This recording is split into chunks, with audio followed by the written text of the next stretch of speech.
Charummood presidency public സ്കൂളിന്റെ 16ാമത് വാർഷികം വിവിധ പരിപാടികളോടെ ആഘോഷിച്ചു. ഇന്ത്യ മുൻ അംബാസഡർ TP ശ്രീനിവാസൻ ഉദ്ഘാടനം ചെയ്തു. ചാരുമൂട് ITBP ജംഗ്ഷനിൽ പ്രവർത്തിക്കുന്ന പ്രസിഡൻസി പബ്ലിക് സ്കൂളിന്റെ 16ാമത് വാർഷികാഘോഷമാണ് നടന്നത്. ഇന്ത്യ മുൻ അംബാസഡർ TP ശ്രീനിവാസൻ ഉദ്ഘാടനം ചെയ്തു.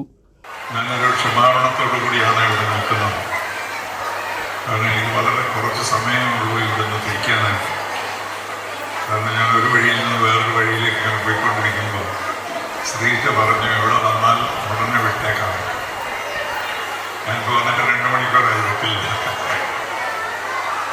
പക്ഷെ വളരെ സന്തോഷമുള്ള കാര്യമാണ് കുട്ടികളെ കാണില്ല, സംസാരിക്കുക എന്നുള്ളത് എനിക്ക് വലിയ സന്തോഷമുള്ള കാര്യം. ഞാനൊരു കോളേജ് അധ്യാപകനായിട്ടാണ് ജോലി തുടങ്ങിയത്. സ്കൂൾ ചെയർമാൻ രവീന്ദ്രൻ നായർ അധ്യക്ഷനായിരുന്നു. സ്കൂൾ മാസികയും അദ്ദേഹം പ്രകാശനം ചെയ്തു.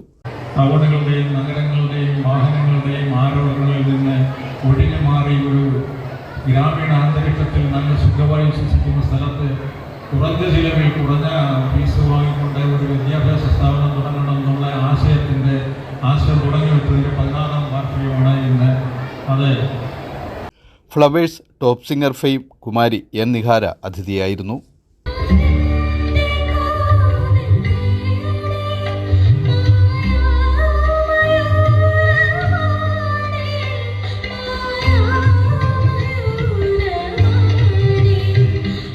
പ്രിൻസിപ്പാൾ ബിനിൽ മാത്യു വാർഷിക റിപ്പോർട്ട് അവതരിപ്പിച്ചു. സ്കൂൾ മാനേജർ പ്രദീപ് രാധാകൃഷ്ണക്കുറുപ്പ് മുഖ്യപ്രഭാഷണം നടത്തി. PTA president Rasheed Basheer, block panchayat അംഗം അശ്വതി, പഞ്ചായത്ത് അംഗം Aswathy Devi, CEO K. Fasalali Khan, vice principal N. Shaija, staff secretary Chithra, head boy master Nathaniel Raju John, head girl കുമാരി ഋതിക തുടങ്ങിയവർ പ്രസംഗിച്ചു.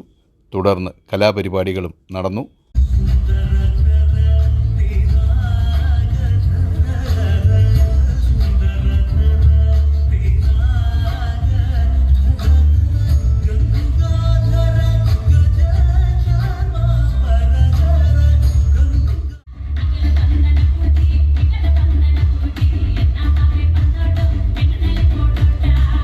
News bureau, Charummood.